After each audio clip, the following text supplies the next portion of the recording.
पोळ्या बनवायला लागले मी. आखिदी बनवायला लागले. यांचे आई वडील नाहीत म्हणून आखिदी बनवते. पितूर आणि आखिदी सगळे बनवते. मी पण बनवते.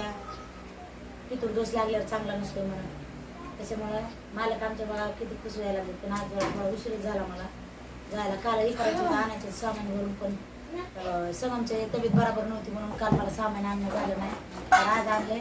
मालक सध्या मला मदत करू लागायला लागले. तर सगळ्यात जर खास गोष्ट सांगायची म्हणलं का नाही तुम्हाला, जे आमचे सासरे होते त्यांना पुरणाची पोळी इतकी जर आवडत होती, लयच आवडत होती. आणि बनवायची जर म्हणलं का नाही, आमच्या मालकाची पुरणाची पोळी बनवायची म्हणा मालक नाही, सासरे आमचे सासरे इतकी जर पुरणाची पोळी भारी बनवायची म्हणा की अशी नुसते फटाने तोडायची म्हणा, इतकी भारी पुरणाची पोळी बनवायची. पण आता मला येत नाही तशी. बायाला सुद्धा स्वयंपाक येत नव्हता तसला स्वयंपाक बनवत. पण मला येत नाही बरं का तसा. पण मी कसं का होईना, पण तेवढं भारी नाही, पण थोडा का होईना पण हलका स्वयंपाक बनवणार म्हणलं की बनवणार. तरच पोळ्या बनायला लागल्यात. हे अंडे गावरान कसं कसं नाही पूर्ण काय म्हणासारखं नाही.